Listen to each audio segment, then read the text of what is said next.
दुनिया की अदबी तारीख में अगर किसी मोहब्बत की दास्तान ने सदियों से इंसान के दिल और दिमाग पर राज किया है तो वो रोमियो और जूलियट की कहानी है। ये कहानी सिर्फ दो नौजवानों की मोहब्बत नहीं बल्कि नफरत, खानदानी दुश्मनी, समाजी जबर और किस्मत की सितम ज़रीफ़ी का ऐसा मुरक्का है जो हर दौर में ताज़ा महसूस होता है। ये दास्तान इटली के खूबसूरत मगर इंतशार ज़दा शहर वीरोना में शुरू होती है, जहाँ दो मुअज़्ज़ज़ मगर एक दूसरे के खून के प्यासे खानदान आबाद हैं, मोंटेग और कैपिवलेट।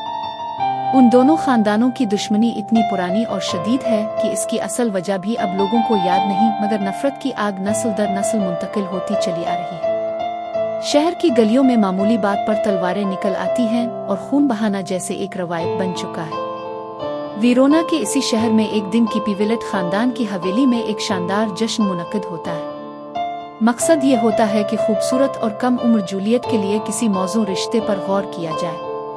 शहर के मुअज़्ज़ज़ नौजवान, खास तौर पर काउंट पेरिस, इस तकरीब में शरीक होते हैं। इसी जश्न में किस्मत एक नया खेल खेलती है। दुश्मन खानदान मोंटेग का नौजवान रोमियो अपने दोस्तों के साथ भेस बदलकर इस महफिल में आ जाता है। इसका मकसद महज दिल बहलाना होता है, मगर वो नहीं जानता कि यहाँ इसकी तकदीर उसका इंतजार कर रही है। जश्न के हंगामों के दरमियान रोमियो की नज़र जूलियट पर पड़ती है। एक लम्हा, एक नज़र, और जैसे वक्त थम जाता है। दोनों एक दूसरे के वजूद को पहली ही नजर में महसूस कर लेते हैं। गुफ्तगू मुख्तसर होती है मगर जज्बात गहरे। जल्द ही दोनों को मालूम हो जाता है कि वो एक दूसरे के दुश्मन खानदान से ताल्लुक रखते हैं। ये इंकिशाफ मोहब्बत को रोकने के बजाय और ज्यादा मजबूत बना देता है। रात के सन्नाटे में रोमियो चुपके से कैपिवलेट हवेली के बाग में दाखिल होता है।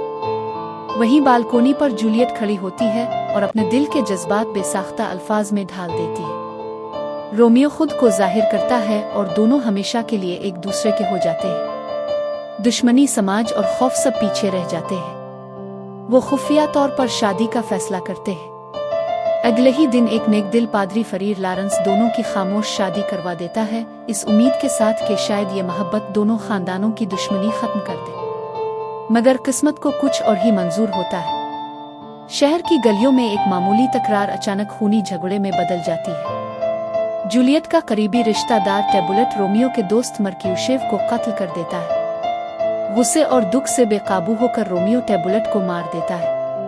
कानून हरकत में आता है और रोमियो को शहर बदर कर दिया जाता है। जूलियट के लिए ये जुदाई मौत से कम नहीं होती। इसी दौरान उसके वालिदैन उसकी शादी पेरिस से तय कर देते हैं। बेबसी के आलम में जूलियट फरीर लॉरेंस से मदद मांगती है। वो एक खतरनाक मंसूबा बनाता है।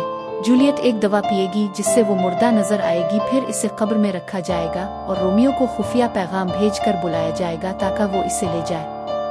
मगर बदकिस्मती से ये पैगाम रोमियो तक नहीं पहुंच पाता। रोमियो को सिर्फ ये खबर मिलती है कि जूलियट मर चुकी है। दिल टूटा हुआ रोमियो वीरोना वापस आता है, जूलियट की कब्र पर पहुंचता है और अपनी महबूबा को मुर्दा समझकर जहर पी लेता है। कुछ ही लम्हों बाद जूलियट होश में आती है, रोमियो की लाश देखती है और हकीकत जानकर खंजर से अपनी जान ले लेती है। सुबह जब दोनों खानदान इस अलमिये से आगाह होते हैं तो उन पर हकीकत आश्कार होती है। वो समझ जाते हैं कि उनकी अंधी दुश्मनी ने दो मासूम जानें ले ली। रोमियो और जूलियट की मौत वो कुर्बानी बन जाती है जो नफरत की दीवारें गिरा देती है। यूं ये दास्तान हमें ये सबक देती है कि मोहब्बत अगरचे कमजोर दिखाई देती है मगर नफरत से कहीं ज्यादा ताकतवर होती है। रोमियो और जूलियट जिस्मानी तौर पर जुदा हो गए मगर उनकी मोहब्बत हमेशा के लिए जिंदा हो गई, वीरोना की गलियों में, अदब की तारीख में और इंसान के दिल में।